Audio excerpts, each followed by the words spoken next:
Well, the Eagles gambled and lost, it looks like, John.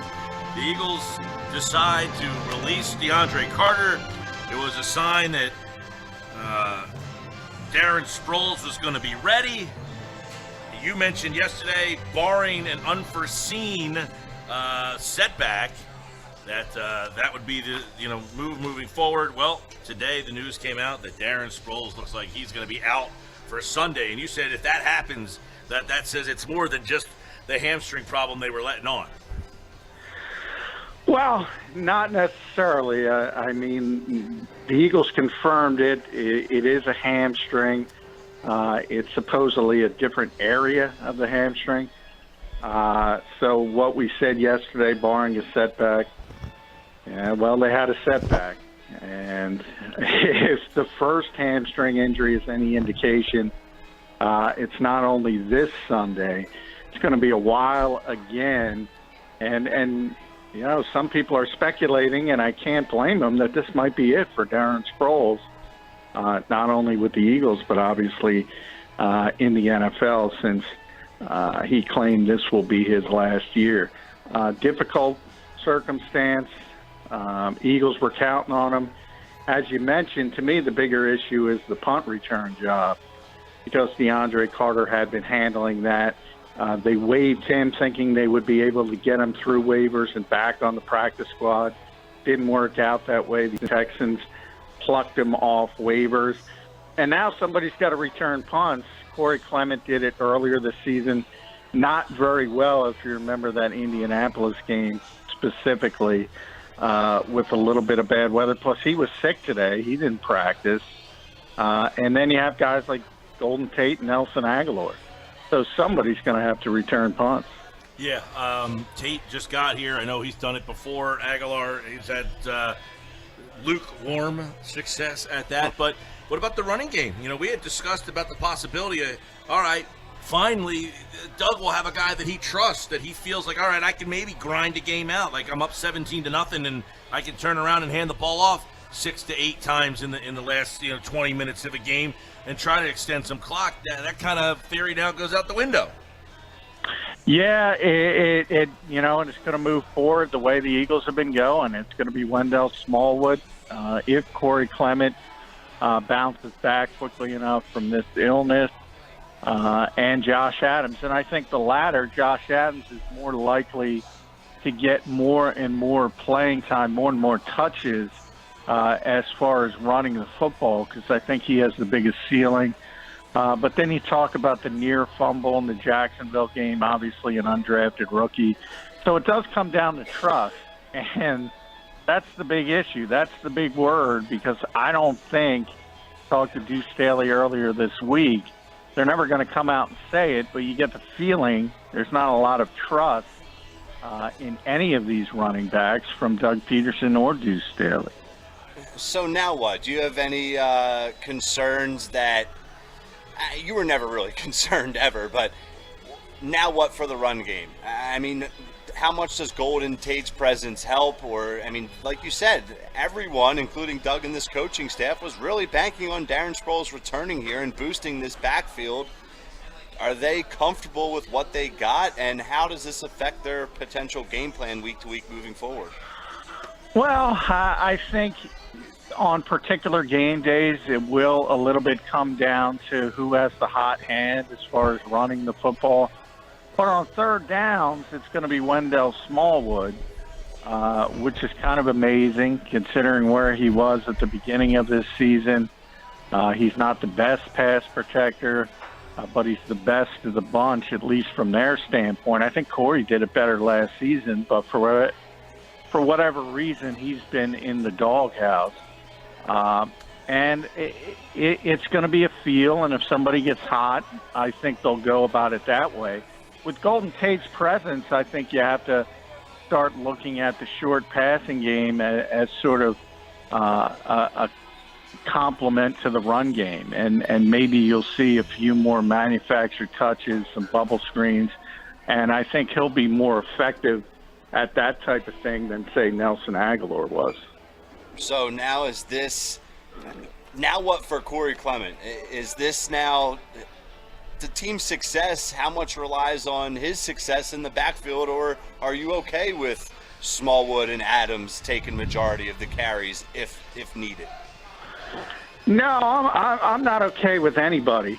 I think if you're asking me what the hope is, I think Josh Adams has more talent than the other two, at least as a runner. I think that's a guy who probably would have been maybe a third, fourth-round pick if he didn't suffer the foot injury. He was a Heisman Trophy candidate till he got hurt at Notre Dame. So he does have some talent running the football, and I think far more than Wendell Smallwood or Corey Clement. But that you're talking about his ceiling as a player, and he hasn't reached, or I don't think he's near his ceiling. You saw him break out a little bit against Jacksonville. I think the fingers are crossed, and the hope that maybe he's turning a corner. But this is, if you're looking at this team right now and you're looking at one glaring weakness now that Golden Tate has been picked up, it's running back. I mean, it's not a good situation. I think Pro Football Focus, I think, had 58 running backs rated, and Clement and Smallwood were 56 and 57. That's how bad it is. Not that that's gospel, but it's usually a good indication of players having good years and players having bad years. The Eagles don't have good running backs right now. Well, we talked about this before you came on, John, back in the first hour. You know, you would easily say that Dallas has a better running back. New York has a better running back. Having the best running back does not necessitate team success, apparently. No, certainly not in the 2018 NFL, and I feel like I've been screaming that in the wind for weeks. You're right. I mean, I'd love to have Zico Elliot, but I sure as heck would rather have the Eagles roster than the Cowboys roster, which is better equipped for success. It's not, you don't need a 1,500-yard rusher any longer. And in fact, if you do, and I think Washington is the best indication of that, because the way they play, the year Adrian Peterson is having out of sort of nowhere, surprising everyone. And then you see last week how small, we discussed that, Mike, how small the margin of error is if things go wrong early and you fall behind. You don't want to be having to rely on your running game to get back in the NFL. And there's a reason the Eagles went after a receiver over a running back. Because receivers in today's game are more important. Yeah, and they bulked up the receiver. Let me ask you this, though. Do you think if they knew Sproles was done potentially for the rest of the year, that they would have made a play for a running back? Yeah, I mean, a lot of people are saying, would they put a claim in on Ameer Abdullah? I don't think they ever would have traded for a Le'Veon Bell or LaShawn McCoy or anything like that. Yeah, maybe they would have put a claim in for a guy like that, but is he really going to help? I mean, people remember him from his days at Nebraska, and he was a good player there. It hasn't translated. So, I mean, maybe they add him to the mix, a player like that. But how much better is he going to be than Smallwood or Corey Clement or Josh Adams, who've been in the offense? Probably not at all. So this is what the Eagles have, and this is how they have to move forward. Everybody has injuries. It would look a lot better if Jay Ajayi doesn't get injured. But, you know, the Redskins aren't crying, aren't feeling bad for the Eagles because they lost 80% of their offensive line. The Cowboys just lost Sean Lee again. This happens to every team. You got to persevere. Yeah. Well, and I talked about this with you the other day. I think I like Lee, big fan. I have him in my fantasy league. He's been a keeper of mine for years. I understand how much of a tackling machine he is. I think he's certainly showing signs of the wear and tear of playing in this league at the level he has. I like Luther Van Der Esch. He's a guy you said the Eagles would have taken potentially had he been available to them. The Smith kid has turned into a heck of a year off wait for them. But this is a good Dallas defense. And I was telling Ryan before, the one worry I have in this game is this game turns into that Tennessee game where it's just ugly. Their defense plays well. The Eagles, when it's 10-7 at halftime, similar to the game. Last year, that game was, 9-6 at halftime, and then the Eagles just blew their doors off. I don't know that the Eagles have that gear in them to blow the doors off if it's an ugly game like that. Yeah, and we'll have to see. I mean, you might be right. I think things will be better with Golden Tate. I think he adds a lot to this offense. I really do. And I think you're going to see it relatively early. But if you look at Dallas and their defense, and they are a lot better on defense than they have been in the past. It's now a top 5 defense. You look at specific matchups, for instance, and you have to be very mindful of Lane Johnson. Is he going to be able to play? Because I think the last thing anybody wants in that building is Vaitai matched up with DeMarcus Lawrence. He can wreck a game in that type of situation. You mentioned the back seven is much improved. With the linebackers, Leighton Vander Esch, the Eagles would have taken him, but he didn't even get close to number 32. And he's a talented guy, so they're better equipped for that Sean Lee injury they know is always right around the corner. And then Byron Jones and has had a tremendous year in the secondary. So they have some talent on the defensive side of the ball. The issue there is they have nothing on offense outside of Zico Elliot. Now Amari Cooper's into the mix. So can that change things because of what the Eagles are dealing with in the secondary? Jalen Mills isn't going to play. Sidney Jones isn't going to play. So they're down 2 of their top 3 corners. And he's been inconsistent, Amari Cooper, but he's certainly talented, and he's certainly more explosive than what they've had all season. John, what do you think Doug and the coaching staff and the Eagles have been working on during this bye week? What has been priority number 1 for them? Not what do you think priority number 1 is, but just anticipating what Doug and the rest of the crew are saying this bye week. All right, guys, this is number 1 on our list this week. This is what we have to improve for Dallas and moving forward. Well, I think there's 2 things. I mean, priority number 1 is pretty obvious, and that's because of the acquisition. Priority number 1 is getting Golden Tate involved and in this offense early and impactful early. And I think everything is surrounding that. If they hadn't picked it up, I think it's situational football, and that started to turn against Jacksonville. They played better on third downs, red zone, things like they dominated last year en route to the Super Bowl, and they haven't been very good at this year. Constantly talk about 4th and 15, 4th and 10 on the defensive side of the ball. The Eagles weren't giving up those things last year. This year, the penalties on offense, getting behind the sticks, have been very hurtful.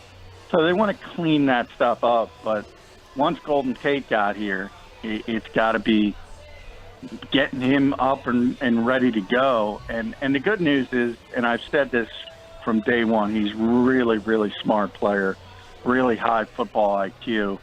I think they are going to be able to get him in this offense early, and I think it's going to be very, very impactful. And it means even more because it's going to be an extension of the running game. Hey, John, what'd you see from Cooper in terms of what he added to Dallas? Well, just what I said. He's so much more explosive than anything else they had. I mean, if you look at like in a scary way, or like he was better than what they had, but he's still not. He's very athletic. He's very. What happened to him, man? This guy was 1,200 yard. I mean, first 2 years in the league, the dude was. It's tough to trust a receiver who drops the football. That hurts. And he is inconsistent.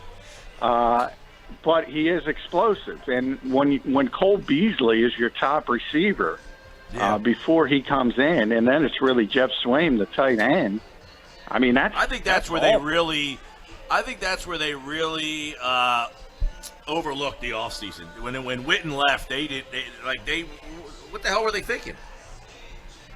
Well, I mean, they tried to draft Dallas Goedert, and the Eagles got him and traded up. That's the player they wanted in the second round, and the Eagles kind of stuck it to him there. Jeff Swaim's been okay. But, yeah, I mean, Cole Beasley's a slot receiver. They brought in Alan Hearns, who's done basically nothing. So they won out, and hey, nobody's criticized Cooper more than me. I think it was a bad trade. If you look at where the Cowboys are now, they could potentially have a top 10 pick. So you're talking about giving up a top 10 pick for Amari Cooper, which I think is insane. But on the field, he's much better than what they had at wide receiver. So in that small myopic view, it's an improvement. Yeah. Short term. Long term, I think it's probably going to be a disaster for him. The Eagles secondary, they got some bumps and bruises back there. Is Mills going to play? No, he's not going to play. Missed practice again. Okay, so he's out. It'll probably be ruled out tomorrow. I'm not going to guarantee that. They might list him as questionable, but he's not going to play. Sidney Jones is not going to play. He said he'll be back. He hopes to be back for New Orleans, so he's not going to play. So you got a lot of moving parts. What do they do? Remember, they cut Dexter McDougal. So, and he's been the starting nickelback over the past 2 weeks. And they brought in Cre'Von LeBlanc off waivers. But when people talk about McDougal starting off the street, understand he was here before. So at least he knew the defense. The Eagles obviously think LeBlanc is a better player, but he doesn't know the defense. He's got a hell of a lot better name. Yeah, asking him to start and play 50 snaps is really unlikely with 3 days of practice. So Corey Graham was able to practice again. We all know over 30 players. We just saw it with Darren Sproles, all these soft tissue injuries. Barring an unforeseen setback, he's going to play. Ultimately, I think he's going to be back as a starting safety, and they'll move Avonte Maddox to the slot until they can get one of those two guys back, Jalen and Sidney. That's the way I think they're going to go, because I can't imagine, as I said, they would throw LeBlanc out there after 3 practices. LeBlanc sounds like he should be the third-line winger for the Flyers. He's the bruiser for the Flyers. Leads the league in penalty minutes. John, McDougal's have not worked out well for the Eagles. What was the other guy, Jerome McDougal? He got shot. Yeah. One of the great Andy Reid injury updates ever. McDougal shot. like he had a stomach virus. Oh man, that's great, John. I threw out earlier one of Gil's favorite phrases, which is "must win," and I want you to chime in on kind of this discussion. Which, by the way, I'm the anti-must win. Right? Yeah, sarcastic there. I'm the anti using the phrase "must win." Right, he's anti. So listen, I understand that if the Eagles lose this game, mathematically, they're very much still alive. But for me, coming off a bye week, you go into this nationally televised game at home against your rival at 4-4, and you drop to 4-5, and then you got to go play the Saints. I'm not going to be a big fan of where this team is at.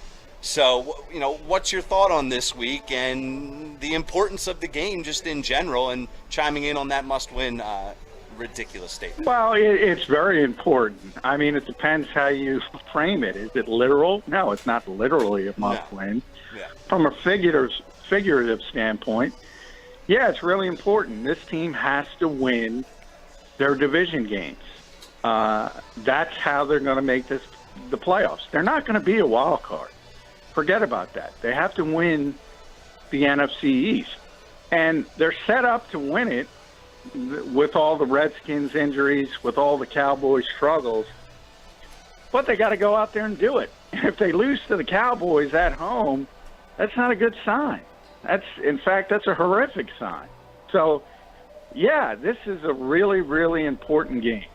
And if they lose it, because you look at their out-of-division games, and the Saints and the Rams, and I think the Texans, I don't have it in front of me, I think that's the other one, those are all good teams. Yeah. So you better win your division games. Carolina's 6-2. The second wild card might be a little shaky, no? No, I don't think so, because you have the Vikings and Bears and even the Packers. Seahawks are better than we thought. And here come the Falcons, oh, by the way, although that would shape up well for the Eagles because they beat them head-to-head. But ultimately, this is not a very good division. So if you start losing games to the Cowboys, you're not going to be – one of those teams is going to win enough games to be in a position to be a wild card team. That second wild card team is not coming from this division. All right, John McMullen, more on this game tomorrow. More on the website, 97.3 ESPN.com, as the Eagles get ready for the Cowboys. And, of course, you can hear that game Sunday night. Coverage begins with the Countdown to Kickoff show live at 5 at the Rusty Nail in Cape May. Tonight, it's Mosher, McMullen, and Krause. You guys got all sorts of giveaways. Who gets you guys? Why could we get no giveaways? Your show gets all the giveaways. Yeah, we got a coffee mug we're giving away at the next break. 55-inch flat screen TV. If I don't steal it, we're giving it away to somebody at the Landmark tonight. That's tonight, right after us. Mosher, McMullen, Krause, 6 to 8. If you haven't been out to the show, you got to get there early. It's a jam-packed house to see who's got the better Kango, McMullen or Krause. Well, Krause will tell you Krause, but since Brandon Graham calls me Bruce Arians whenever I wear the Kangol, I'm going me. John, are you a sweater vest guy? No, I am not. Okay. I don't think I own one sweater vest. Sweater vest, yeah, it's not good for us. No, we're just making sure. All right, Sports Bets Live, 97.3 ESPN. Thanks, John. All right, thanks, guys.